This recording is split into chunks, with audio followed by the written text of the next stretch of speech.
예수님께서 이제 잡혀서 십자가를 지실 6월절이 가까이 옵니다. 예수님은 이 6월절에 자신이 이제 잡혀서 십자가를 지실 것을 알고 있습니다.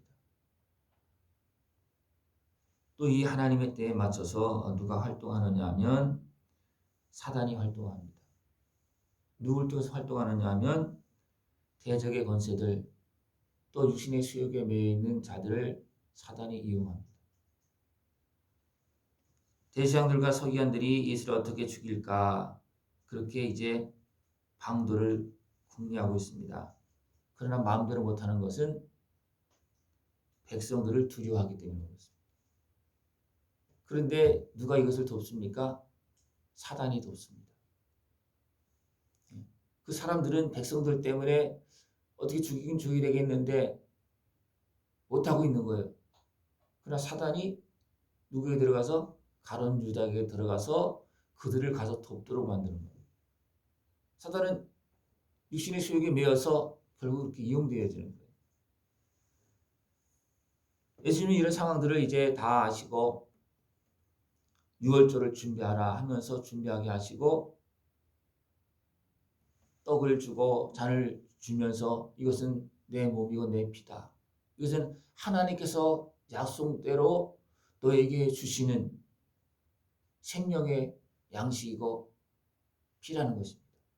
그것을 제자들에게 주시면서 너희들은 이것을 기억하라. 내가 왜 십자가를 졌는지 이것을 기억하라. 내가 힘이 없어서 잡혀서 이렇게 죽은 것이 아니고 아버지의 뜻을 따라서 내가 생명을 내어준 것이다. 죄값으로 제물된 것이다. 그것을 분명히 예수님은 미리 말씀해 주셨습니다. 그러면서 인자는 이미 작정된 대로 가거니와 그랬습니다. 나는 작정된 대로 가는 것이다. 그렇게 말하고 있습니다. 그러면서 나는 너희를 섬기기 위해서 대신 죽는다. 그러나 그 제자들은 어떻게 하고 있습니까? 예수님께서 하신 말씀을 듣고도 뭔지 잘 몰라요. 그리고 그들은 누가 크냐 다툼이 일어났다고 했습니다. 그럴 때 너희들은 섬기는 자가 되어라 그렇게 말하고 있습니다. 너희들이 다툴 때 사단이 틈탄다. 이미 사단이 틈타고 있다. 그것을 말해주고 있습니다.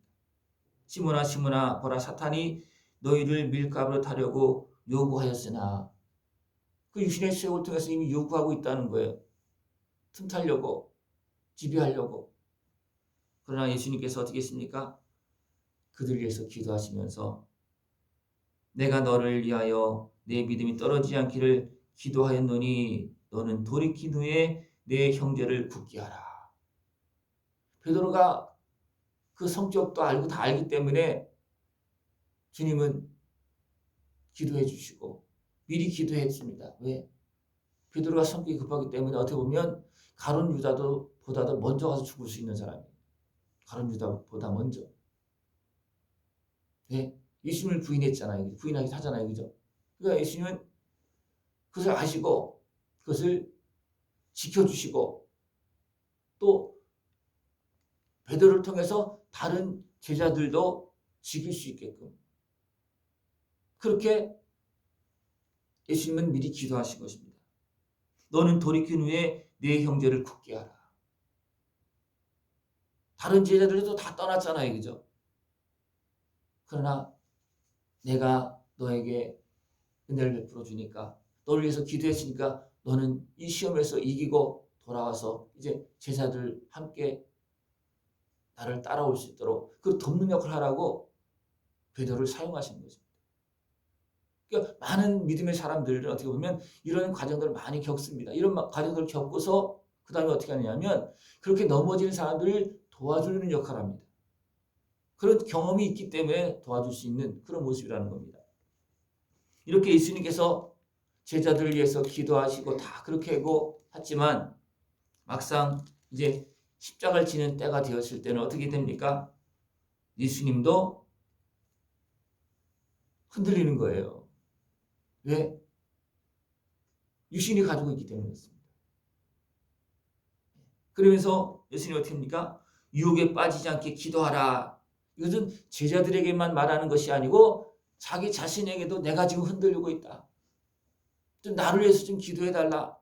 너희들도 기도하고 시험에 넘어지지 아니하도록 그 유혹에 유신의 수욕으로 나타나는 그 유혹에 넘어지지 않도록 기도해야 된다. 그렇게 말하고 같이 가서 기도하는 겁니다. 그러나 제자들은 그래도 아직도 몰라요. 그래서 기도를 부탁했지만 제자들은 그냥 졸고 잡니다. 예수님은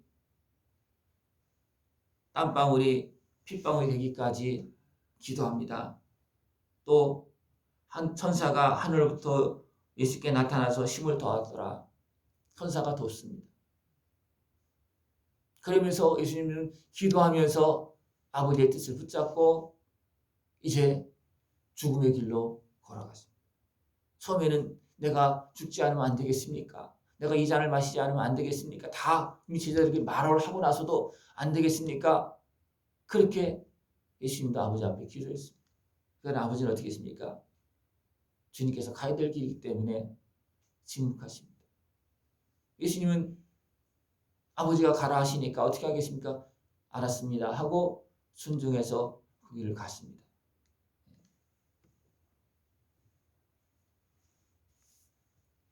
가룟 유다는 이제 기도 마치고 이제 됐다 했을 때 가룟 유다가 사람들을 데리고 와서 입맞춥니다. 그리고 예수님은 이제 잡혀갑니다.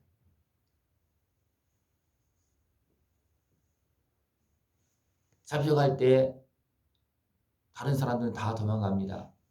그러나 베드로는 따라갑니다. 멀찌감치 따라갑니다. 이 따라가는 것이 어떻게 보면 베드로의 성격을 이용해서 사단이 부인하도록 만드는 하나의 과정이기도 합니다. 그죠? 베드로 나는 죽기까지 하겠습니다. 나는 주님을 따라가겠습니다. 여러 차례 이 모양 저 모양으로 고백을 합니다. 그러나 예수님은 그들 위해서 기도합니다. 그것이 도리어 넘어질 수 있는 어떤 환경이 되어줄 수 있기 때문에 예수님은 기도합니다. 그러나 사단은 그것을 이용을 해서 예수님을 따라가게 만들고 또 따라가서 부인하도록 만드는 겁니다. 그 세 번씩 예수님을 부인합니다. 베드로가.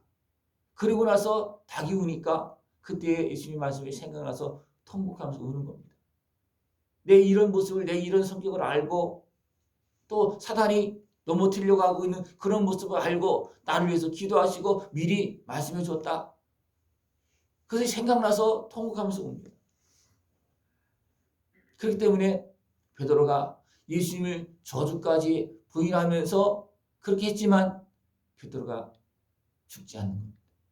다시 돌이켜서 주님의 그 뜨거운 사랑, 나를 알고 있는 그 주님의 사랑, 그 사랑을 가지고서 자기도 일어나지만 다른 제자들도 일으켜서 주님을 따라갈 수 있는 그런 역할을 하는 그런 모습이 되어졌다는 것입니다.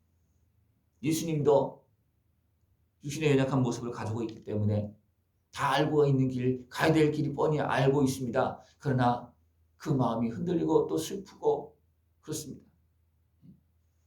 기도 후에 일어나 제자들에게 가서 슬픔으로 인하여 잠든 것을 보시고 이르시되 어찌하여 자느냐. 지금 기도 도중입니다.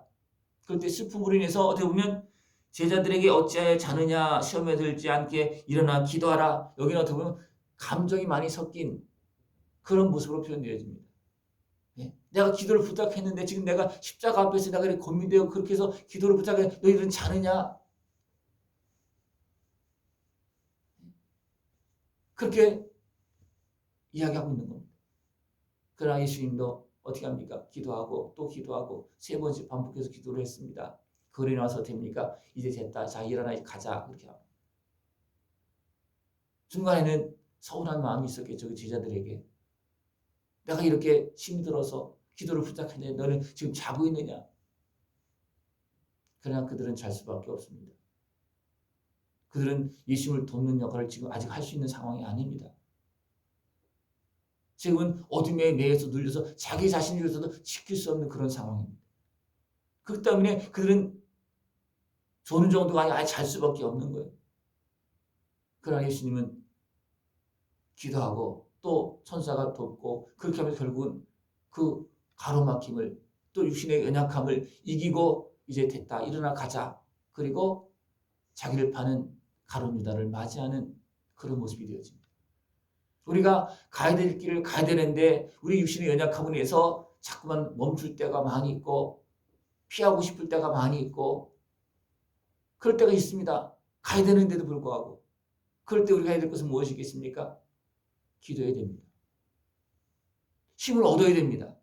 갈 수 있는 힘을 얻어야 됩니다. 예수님도 가긴 가야 되는데 지금 가기가 어려운 거예요. 슬프고 고민이 되어지고 그러니까 기도하는 겁니다. 기도할 때 천사가 도왔습니다. 제자들은 돕지 못했습니다. 왜? 그들도 역시 연약함 육신에 매여 있기 때문에 그렇습니다. 사단의 방해를 받고 있기 때문에 그렇습니다. 어떻게 보면 내 십자가는 내가 홀로 지고 가는 겁니다. 분명히 하나님은 도와주십니다. 그러나 결국은 내가 갈 길 내가 가야 됩니다. 어떻게 가야 되겠습니까? 기도하면서 내 육신의 연약함을 이기고 환경을 이기고 가야 됩니다. 가룟 유다 자고 있는 제자들 하나님의 아들인지 뻔히 알면서 예수님을 죄인으로 몰아서 죽이고 있는 끌고 가고 있는 그들을 여러 가지 감정이 없었겠습니까?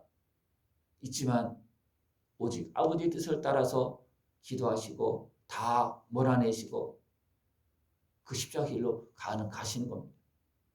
그리고 이런 과정 속에서 넘어지고 있는 그 제자들 또 부인할 수밖에 없는 베드로를 붙잡고 그 어리석은 길에서 넘어질 수밖에 없는 길에서 건져주는 그 일까지 예수님은 기도하시면서 기도로 그것을 감당해주고 있는 그런 모습입니다. 우리가 기도하지 않으면 하나님의 뜻을 붙잡지 않으면 이 길 갈 수가 없습니다. 예수님도 힘든 거예요. 그러나 우리가 기도할 때 하나님께서 주신 사명을 붙잡고 하나님께서 보여주신 그 소망을 가지고서 그 어떻게 보면 죽음의 길을 넘어가고 희생의 길, 섬김의 길을 걸어갈 수 있는 그런 모습이 되어줄 수가 있습니다. 여러분들 기도하시고 주님의 말씀을 붙잡고 기도하시면서 내 육신의 연약함을 이기고 여러 가지 환경적인 또 여러 가지 감정적인 모습을 이기고 하나님께서 준비해 놓으신 내가 가야 될 영원한 영광의 길로 걸어나갈 수 있는 모습 되어지길 축원합니다. 네, 기도드리겠습니다. 하나님 아버지 감사합니다. 이 땅에 오시어서 우리의 갈 길을 보여주시고 본이 되어주시고 또 기도하시면서 가는 길을 우리에게 보여주심을 감사를 드립니다. 저희를 온전히 깨어서 하나님의 말씀을 붙잡고 기도하며 육신의 연약함을 이기게 하여 주옵시고 여러 가지 환경을 이기게 하여 주옵시고 오직 하나님 앞에 순종하며 나의 갈 길을 다 가고 온전한 승리의 길을 걸어갈 수 있는 모습 되어질 수 있도록 함께하여 주시옵소서. 예수님의 이름으로 감사하며 기도드리옵나이다. 아멘.